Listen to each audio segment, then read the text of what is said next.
What's going on, guys? This is DaWoblefet, and I'm here with winners round 1 of the Players' Cup 4 Global Finals. I'm playing here against Felipe Silva, who goes by KonoZ online. They are from, as far as I know, Chile. If that's not correct, I'm sorry. I couldn't find any authoritative information on that just from a quick bit of research. But I think they're from Chile. They're minimally from Latin America.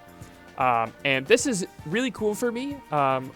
All of my other Players' Cup games got streamed on the, not only throughout Regional Finals Top Cut, but also my other 2 games of Global Finals got streamed. So I got some commentary with that, but this is the only game that I have that wasn't streamed with that. So it's nice that I get to showcase this match that would have otherwise been lost to time due to just happening not to get picked for the stream, which, to be fair, the matches they did show for Winners Round 1 were actually pretty good, except for the Pro T one. I don't know why they showed that one since he had a game loss. That was really strange to me. But anyway, regardless, I did not save the team sheets from Global Finals.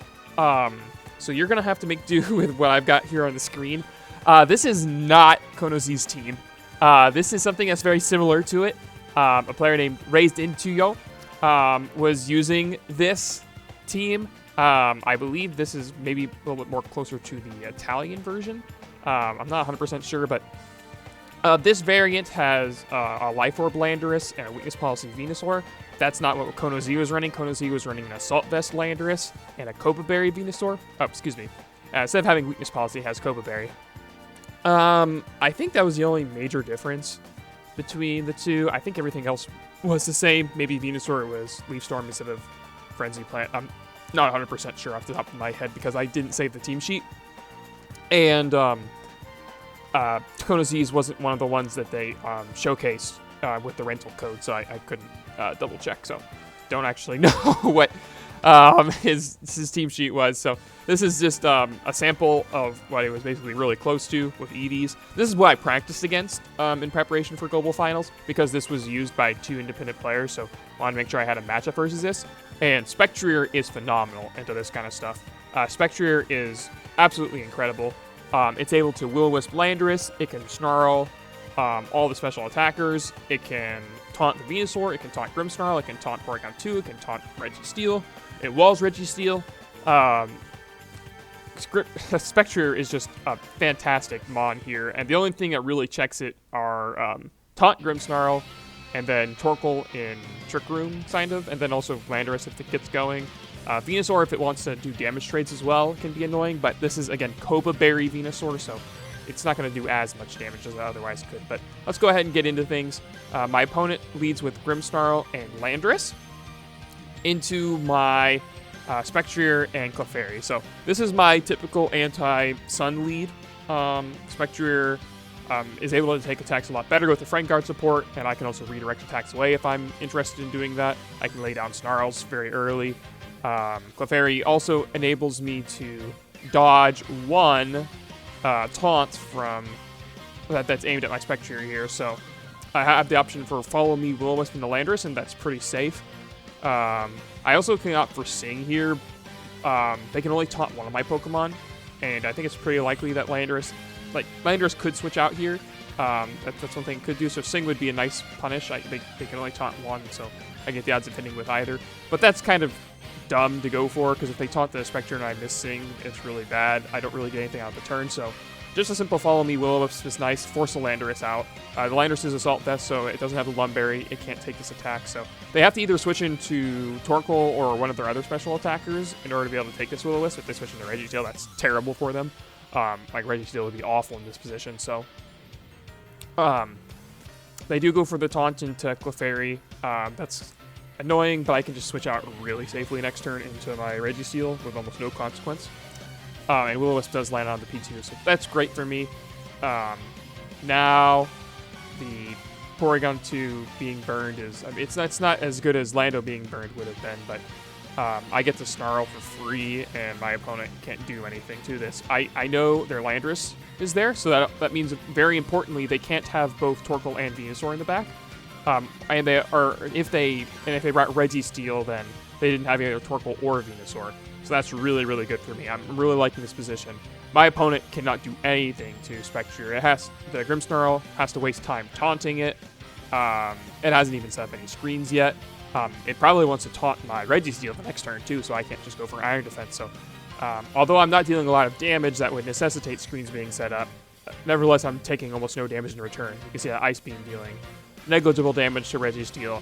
I'm just going to heal that back with my Leftovers Recovery, all the way back to full. So, this is great for me. My opponent has taunted the Spectre, so I can't taunt their Porygon 2 now, but it's still about the same. I still get to go for Snarls for pretty much free. If they want to hard switch their Grimmsnarl out into Torkoal, so be it. They are going to take a lot of damage or they're going to take some damage on switch in and get their special attack lowered. They're not really going to improve their board state. And I'm chipping a lot of things, which is really nice. And they still haven't set up any screens, so if they don't get a Reflect up, my Landorus is going to be really, really good here in the mid-game. If my opponent doesn't set up a screen right now, I'm just going to Snarl and Body Press off on the P2, deal a lot of damage to it. So my opponent does set up Reflect, calling that my Registeel wasn't going to go for the Iron Defense, which makes sense. I'm not as inclined to go for Iron Defense there when you go for Taunt 2 turns in a row. So I am just going to get some damage on the Porygon 2, but this is really nice damage. The Porygon 2 is now at -2 special attack. It's obviously useless on the field. It does get up Trick Room, but the Porygon 2 is inclined to want to switch out. If it stays in to recover, it can do that. But that's going to mean it's even more dead on the field. It's not doing anything. It's not accomplishing anything by sitting here on the field. So if it stays, I also don't want to kill it. I definitely don't want to KO it. And my Registeel can also go for an Iron Defense right now. So the Porygon 2 switching out is really nice because what that means is that it's very low. It means my Landorus is going to be able to pick it off later.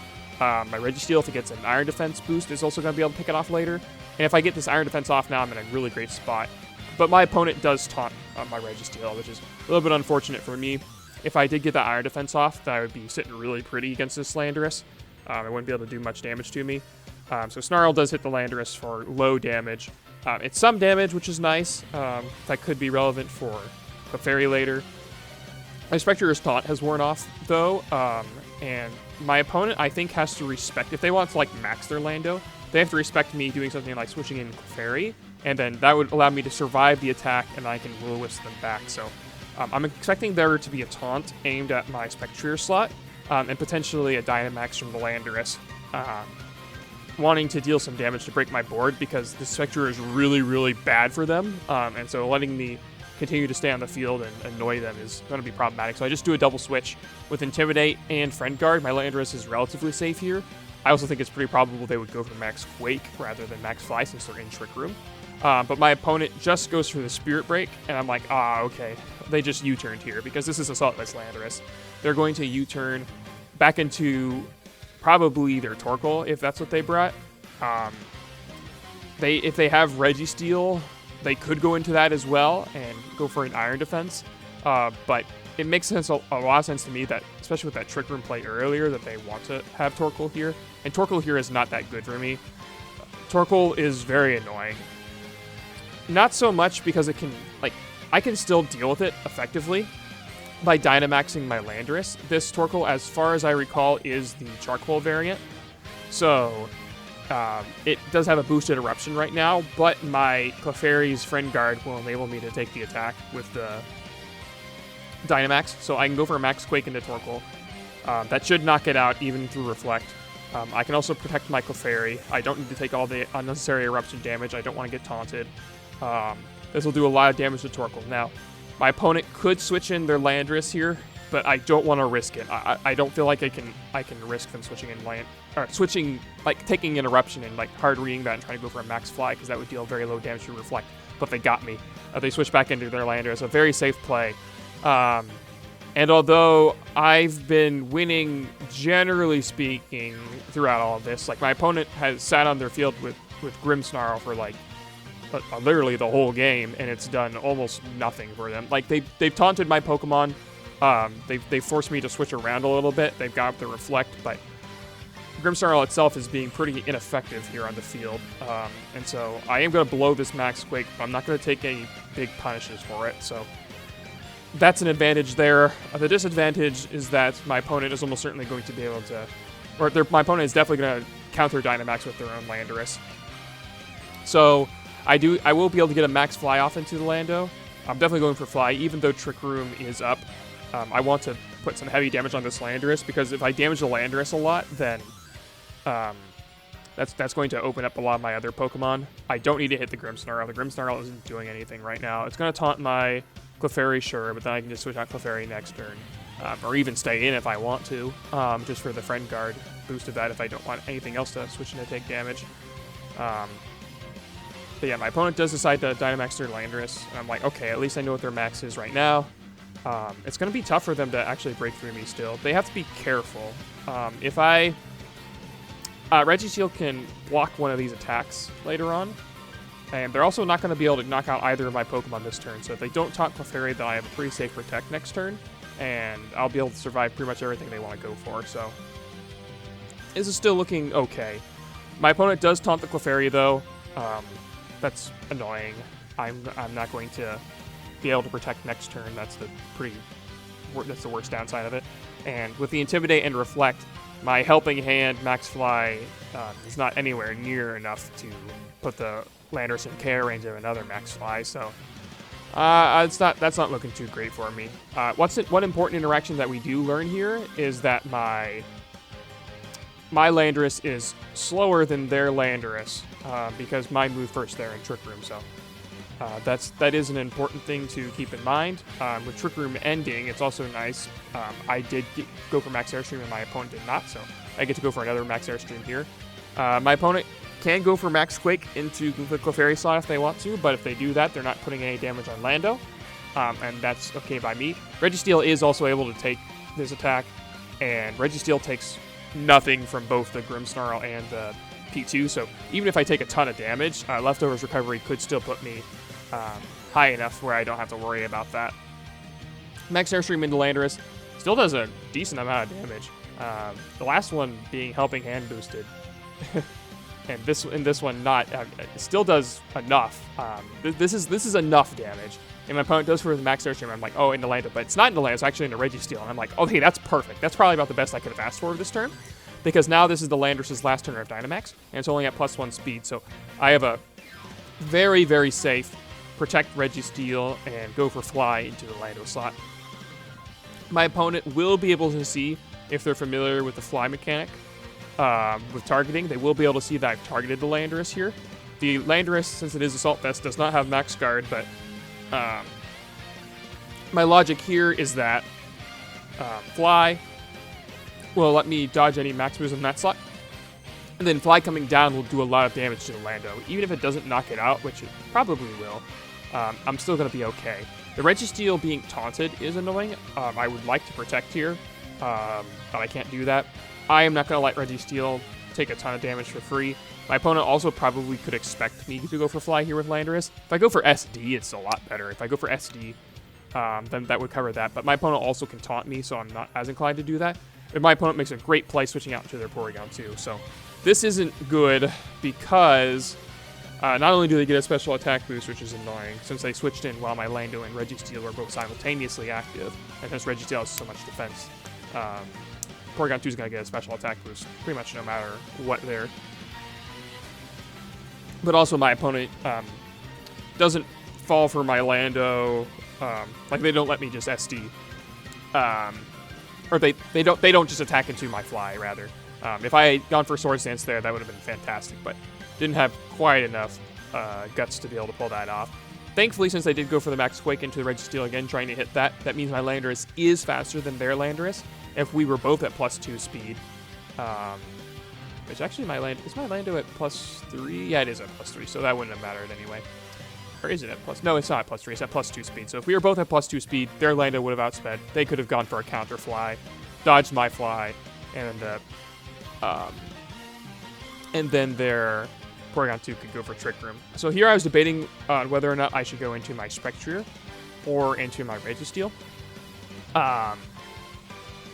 I think the reason, so by going into Spectre, I can just taunt the P2, but I expect them to switch out if I do that. Don't really have anything great to switch into there. Torkoal will probably be about the only thing. By going to Registeel, because I thought the Porygon 2 was actually at lower health, but it wasn't. I thought this was in KO range of Body Press, but it definitely isn't after the Reflect. And I know it's not in KO range after Reflect, and so I'm like, crap, that's not good, because basically what I've done here is now my opponent can set Trick Room, and that kind of just ends me. Torkoal is still very healthy.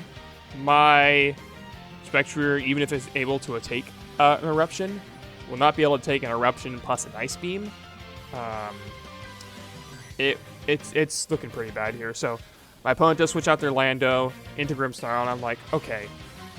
At the very least, I might be able to switch my Lando out, reposition, waste some turns of their Trick Room before Torkoal has to come in. But then I realize, oh shoot, I bet Body Press plus Burn is actually going to knock out this Porygon 2. But then they go for Ice Beam, and I'm like, oh, that's perfect. So I actually learned a couple of things here. So their Porygon 2 is faster than my Registeel. That's something that's really important to know. And they also KO'd my Landorus. I think that was a really big misplay. With my Landorus being at -1, it wasn't going to be very effective, and especially in Trick Room, not very effective. If the Torkoal if they get Trick Room set up, then it's significantly worse for me. Reflect also wears off on their side, which is nice too. It means my Registeel is going to do a little bit more damage with its Body Press, but not especially relevant. Spectre being at full is definitely the big thing here. My opponent is going to have a lot of trouble breaking my Spectre quickly. Landorus comes out. Landorus, so I have two options versus it. I can either Will-O-Wisp or Shadow Ball it. I'm thinking that it is in Shadow Ball KO range. It wouldn't be in Shadow Ball KO range after a Reflect, or not after a Reflect, after a Light Screen though. However, the Landorus's Punish would be very weak. It could go for Earthquake, but that would damage its own Grimmsnarl. I didn't think that was super great for them. And if they go for Reflect, they can't go for Taunt into my Registeel. So my opponent can't, like they have to pick here. If they go for Light Screen, Lando survives, but it will be KO'd next turn. They're not going to KO me for sure with anything. And if they do that, they don't go for a Taunt. So my opponent actually doesn't pick any of those options. They don't pick either Taunt or Light Screen. And to be clear, Taunt being into Registeel there. Because now I actually get the best of both worlds. Not only do I get the knockout on the Landorus, but I also get an Iron Defense. My opponent does get a critical hit with a Spirit Break, but fortunately it's not in KO range of another Spirit Break unless they get another critical hit. And because of the special attack boost, that damage is offset. Now, I think it also is important to note that my opponent, depending on what their EVs are on their Landorus, they could have survived that attack. They could have survived that Shadow Ball. It's a roll from that range. I can't really say one way or another without knowing the Landorus's EV spreads. And again, the one that I had on the pace that I had practiced against was Life Orb, not Assault Vest. So, don't really have as much data there. But now I feel like I have a fairly... No, it's not safe double target into Torkoal, but I'm going to do double target into Torkoal. What this does here is it reduces the power of Eruption damage significantly more than what Snarl would do. I'm very content with just going for Shadow Ball and Body Press. This will put in the KO range of another Body Press, and I actually get a critical hit, which ends the game right here, because that means that my Body Press will be able to knock out this Torkoal. I don't have to take the Burning Jealousy. Burning Jealousy, probably not likely to have knocked out either my Spectrier. Well, it probably would have knocked out Spectrier, but it definitely wouldn't have knocked out Registeel.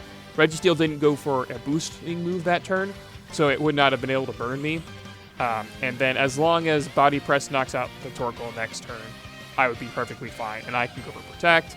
The Grimmsnarl has no way of being able to beat Registeel on the 1v1 because its only attack is Spirit Break, so that's a win for me. Spectrier there putting in a ton of work. I don't even think it faced off against the Pokemon that I would have liked to face off against the most. Like, if it faces off against, like, P2 Registeel, then it's really good because you're able to just completely own them.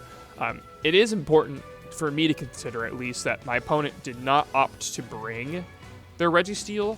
That makes a lot of sense to me because Registeel doesn't do very good versus Spectrier. And especially it doesn't do very good versus Spectre when I also have Clef and Registeel. So I'm very well prepared for the Registeel. Torkoal, I think, was their adjustment that I think they're probably going to lean into the most. Torkoal seems like it's the best way for them to be able to break my team in Trick Room, Cooking Eruption, since I don't have any resists for that. Or, well, I do have a resist. I have Blastoise now. But I'm definitely never bringing Blastoise into this. I mean, I guess I could, but Blastoise against Light Screen with P2 and stuff like that, it would just take forever to actually be able to do anything with. So I remember I was considering switching to Clefairy Landorus because I expected him to go for a more Porygon 2-centric game. And so I can do Clefairy, Lando, Swords Dance, and try to break them early. And then I have my Spectre in the back. But I decide, you know, if it ain't broke, don't fix it. Clefairy Spectre offers so much pressure. I have guaranteed taunts to stop their Trick Room, so I don't necessarily need to make the trade. And Spectre is just so phenomenal against Sun lead as well. Because another adjustment that they could make would be a Sun lead. They could do like Venu, Cole with P2. But the problem with doing that is they're going to have to leave some Pokemon behind. And if they bring their Venusaur, that means, and they decide to max it, they can't max their Landorus. So they can't max both. This was one of the things that I learned a lot when I was practicing this matchup, especially versus Dog. They can't max both their Landorus and their Venusaur in this matchup. And they would love to max both, but you can't do it. So you're really, what you're doing most of the time is just not bringing both. So my opponent leads with Grimmsnarl Lando, and I'm like, okay, this might just be the same thing, but I'm going to adjust. My opponent knows, last time they saw me go for the Follow Me Will-O-Wisp and Landorus. That was a really hyper safe play. I didn't, strictly speaking, have to do that. I could have just gone for the Will-O-Wisp last time. And so I'm going to expect the Landorus to switch out and go for the Taunt and the Grimmsnarl. This will stop them from taunting my own... I'll taunt their Grimmsnarl so they can't taunt my Spectre. And I expected them to go into Porygon 2 again, so now I can just taunt the P2. But it's actually not P2 this time. It's actually Venusaur. And this is really important. My opponent brought Venusaur. I'm like, okay. So they brought either not Torkoal or not P2. And both of those are great for me because that means they can't set Trick Room with Torkoal. And that was the thing I was so worried about. So I'm like, this is just great. This is Cobaliary Venusaur. It's not going to be able to knock me out with G-Max Vine Lash plus the G-Max chip damage. Even without Friend Guard, because Cobaliary Venusaur doesn't even run max special attack. So I go for Snarl, and then I'm realizing, they actually kind of got me. Because they're taunted by Clefairy, they do kind of have a free sleep powder in that slot, and they do take it. So my Registeel now is going to be sleeping. It's not under any pressure, granted, but it is definitely annoying. Spirit Break into Spectre also does a good chunk of damage. Venusaur still isn't at -1. It's not going to be able to knock out Spectre with one hit, so I do get another attack off. And I'm debating here, okay, do I go for Will-O-Wisp into Grimmsnarl? Is it going to stay in? Is it going to try to set up a screen? Because it still hasn't set up any screens yet. Is it going to... If it switches out, then I would much rather go for the Snarl, because then that would further punish the Venusaur. And my opponent goes into Porygon 2, so they didn't bring Chlorophyll. That's a really big deal. Or not Chlorophyll. They did bring Chlorophyll on Venusaur, but they didn't bring Torkoal in order to activate it. So the Venusaur's ability being very ineffective at the moment. I am going to get a Will-O-Wisp off on P2, which will be nice for chip damage later on. Not the end of the world. Or not like a super great trade. I would have much rather Snarled, especially since it got special attack boost on switch in. I missed the Will-O-Wisp, but again, it's not the end of the world. But G-Max Fine Lash is definitely not KOing Spectre. No way. Yeah, you can see that I'm going to be able to survive that attack and the G-Max chip damage afterwards. So Spectre's bulk, showcasing its effectiveness here. And Registeel also takes its first turn of sleep, so that's great. Registeel also still isn't under a lot of pressure. I can stay in with it if I want. I can burn sleep turns. However, I think it's pretty darn likely my opponent is going to be going for Max Quake into that slot because they don't need to attack the Spectre since it will go down to the G-Max chip damage. And so what I feel confident in doing is switching out into Clefairy, because this allows me to pivot my Lando plus Clefairy. My opponent does switch out into their Landorus, which is a very solid play on their part. It blocks my taunt. My next most likely play would have been Snarl as well. However, it doesn't get them anything either. Like, if you think about it, they didn't really gain anything from this play. Like Landorus doesn't do much here on the field. In fact, I think it's actually worse for them, because since they switched into their Landorus now my Landorus can come in for free, and there's not going to be any Intimidate switch-in possibility. So my opponent does not have screens up with Grimmsnarl and does not have Intimidate available to them. Guess who is looking to be in a great spot? And in case you were wondering, that answer is my Landorus T. So I am definitely going in Lando. The question here basically is, what do I do with Lando? So this Venusaur does have the Koba Berry. I'm not going to be able to knock it out in one hit. What I could do, I have a decently safe if I want to go for it. I can go for Helping Hand Max Fly into their Lando. That would knock out the Lando. It would do heavy damage to the Porygon 2. It would put Porygon 2 in KO range of anything. It would knock out Grimmsnarl. That'd be really solid. I also can go for Swords Dance. Swords Dance is nice because it'll let me knock out Porygon 2 later.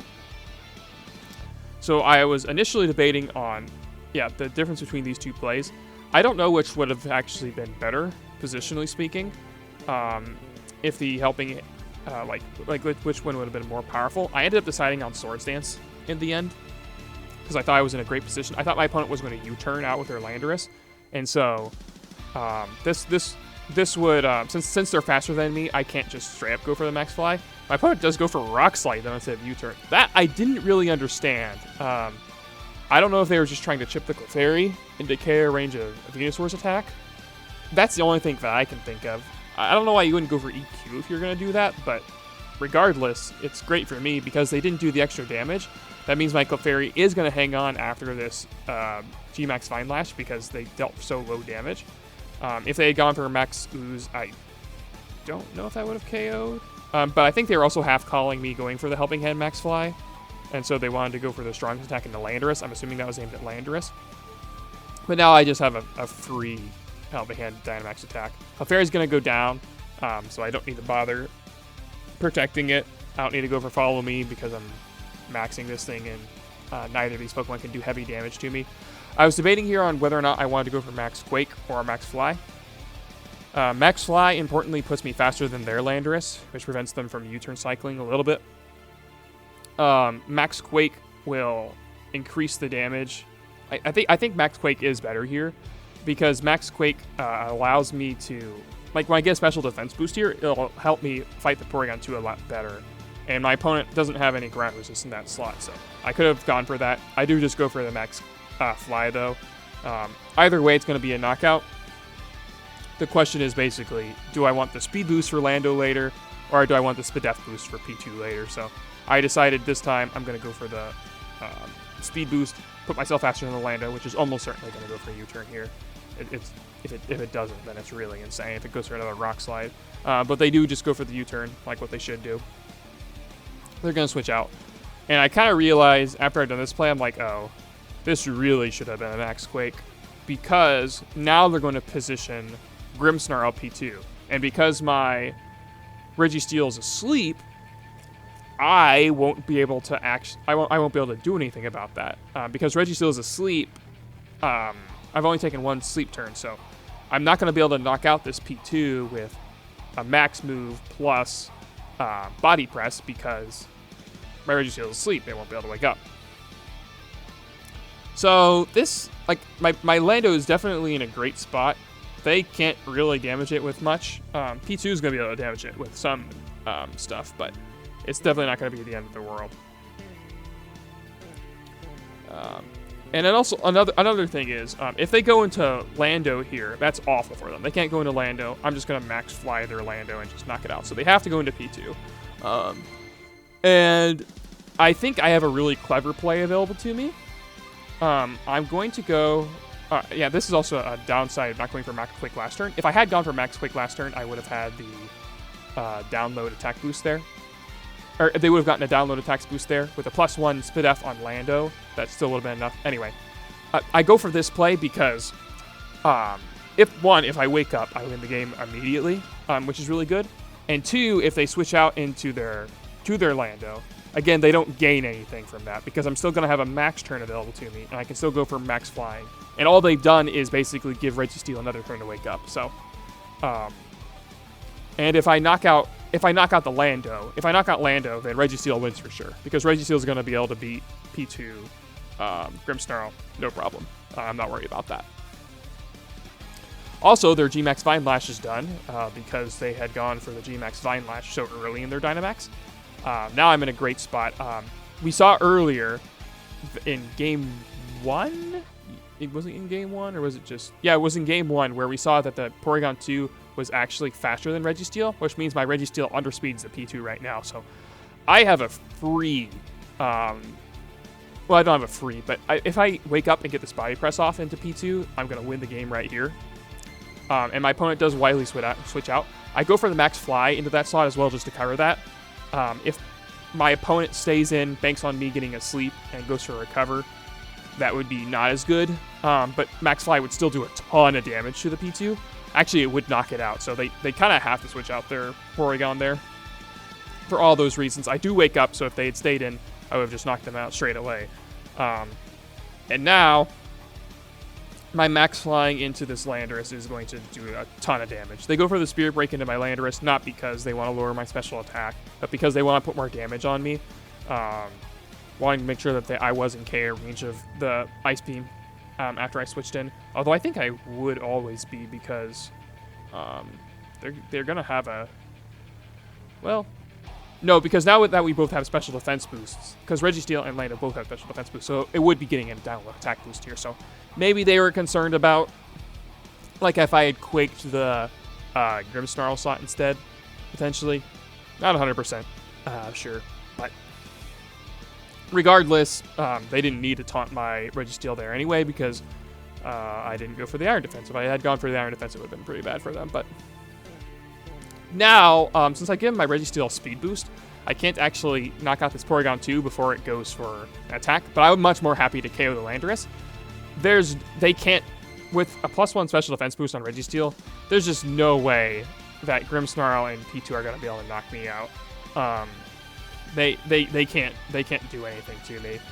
Spirit Break is going to knock out Lando. That critical hit didn't matter. This Grimmsnarl isn't at -1 right now, so I mean, I think it might have even KO'd at -1. But I'm just happy to go for the Body Press here into Porygon 2. Keep it low. The only my opponent has Tri-Attack and Ice Beam on their Porygon 2, and so by keeping it low, I force them to recover a bunch. I think though that my endgame strat versus this was really poor. I think I just thought to myself, my opponent can never actually outdamage me, so I just started clicking buttons. I really should have been knocking out this Grimmsnarl here. By knocking out the Grimmsnarl, I remove the Taunt, I remove the Reflect, and that will be a lot more effective than just body pressing this P2 and forcing it to recover. Forcing it to recover really doesn't matter, because, I mean, yeah, the Grimmsnarl can't do any damage to me, but so what? I really should be attacking the Grimmsnarl here, and I'm not. I know that my logic at the time was I wanted to force P2 to recover, but that does not matter at this point. So my opponent, you can see the Spirit Break. It does more than Leftovers recovery, but just barely.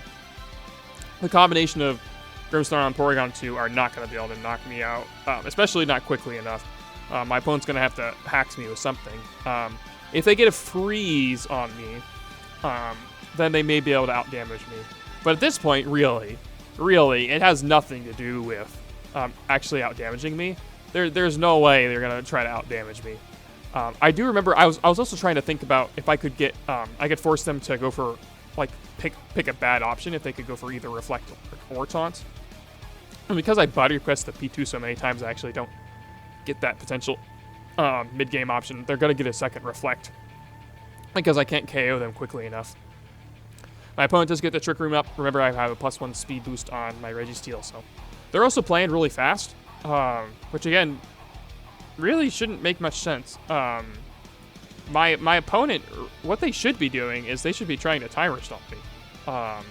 The only way they can win this is by timer stalling me. There's no other way I can possibly win this. And so you can see, like, a play like this with my protect here is really dumb. Like, yeah, I burn a turn of their trick room, but I don't really need the leftovers recovery. Like, it's nice, sure, but what I really need is I need to get KOs, because if my opponent haxes me, that's how I lose this game. And I think the best way for them to hack me is with ice beams. By ice beam freezing me, you can, then you've got, I think what they have there, like 5 minutes of your time, something like that. You can waste about like 4 minutes 30 seconds of your time, and then just mash, like Spirit Break, try attack at that point. And if I don't thaw, then I'm gonna be in a really bad spot, because they'll be able to win on timer, because they obviously can't beat me on damage. There's no way they can beat me on damage. And so this try attack is kind of interesting to me. It almost makes me think that they weren't trying to freeze me. They were trying to either burn or paralyze me. And I don't really know how that would help compared to a freeze. Like, granted, burn and paralysis are permanent, but still, I don't really get the purpose of try attack here. I feel like you should be going for the... try attack also has higher odds of getting something good for you compared to ice beam, but ice beam's freeze chance is much more impactful than try attack's status effect. Maybe they were actually just going for damage. I'm not sure. They do get the paralysis here, though, and that's okay. It's better than freeze. If I get frozen and I get frozen too much and they timer stall me, then this would be bad. But again, my opponent is like, they're clicking their moves. Like, they're not slow playing me, and they should be. They should be. I don't like. I am perfectly happy with my opponents playing for their best win conditions. But Felipe, I just didn't seem to be interested in doing that. They were just clicking. They're not going to run out of your time anytime soon. Like, even if you don't know how timer mechanics work, or I shouldn't say if you don't know how timer mechanics work at all, but you should know how general timer works at this point. And you've got 4 minutes and 45 seconds. You got 45 seconds per move. You should be taking the full time here. My Registeel, I need to get up iron defenses in order to actually do anything. And this game's already taken quite a while. It's really not unreasonable for my opponent to try to timer stall me here. And that's not the full 45 seconds. My opponent just isn't going for it. And I get an iron defense off. I mean, they're right. I mean, because they didn't go for the freeze, they're probably not going to be able to timer stall me. They'd have to get a lot of successive paralyses in a row. And I also recall at this point, I think Felipe had said GG in the chat. And I'm like, is it over? I'm like, I mean, this game isn't over. It's very, very likely for me to win, but it's definitely not over. My opponent goes to recover because they need to be at full health in order to actually, like, win on timer. And I go for the body press. This is only +2 body press, but I just want to put them low. And that does, like, a ton of damage. That's to reflect, by the way. So that's insane amount of damage. My opponent is definitely running probably a similar spread to what was on the raised Intio paste.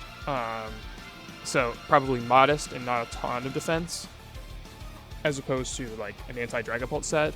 But I mean, also body press is a strong move, so I do get paralyzed here. And then you see the 3 minutes remaining, and I'm like, well, okay. I'm gonna go for an iron defense here because my opponent is out.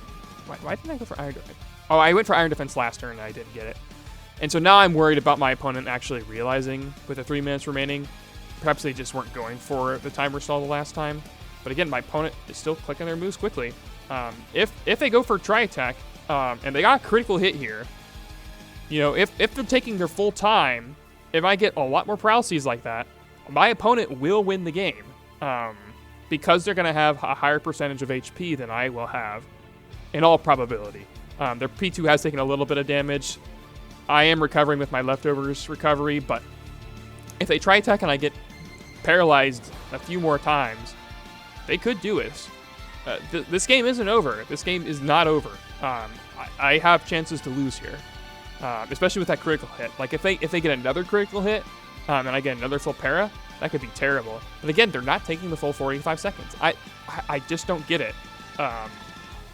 They're not playing to their optimal win condition. I think also perhaps at this point maybe they had just kind of given up. They didn't expect to be able to win, and so they just kind of threw in the towel. But this is great. Getting another body press off. What this does is it forces them to recover. Most importantly, this lets my Registeel heal for free. They have to recover, because if they don't recover, they can't win on timer. But again, they're not playing to timer. They're not taking the full 45 seconds. And now my Registeel is getting multiple opportunities to go for body press. At this point, I probably should have considered timer selling myself. I should have reversed the situation on them. I should have taken the full 45 seconds myself here, especially since Reflect just wore off, because I would be at basically full health, and my opponent would not be at full health, but I didn't want to quite risk it still at that point just yet. 60 seconds remain on the clock. If this body press connects, then I'll just timer sell myself and get a free victory. I'll be able to win for sure. So body press without Reflect does way too much damage to P2. My opponent, even if they go for the recover, won't be able to win. So I decide, do I really need to wait out the rest of the time? I'm just going to go for body press. If they recover here, they're only going to recover like 60%. I'm at full. They can't win. So I decide, hey, you know what? I'll be nice. I won't take them to timer. Even though that, would have been maybe strictly optimal. I don't know.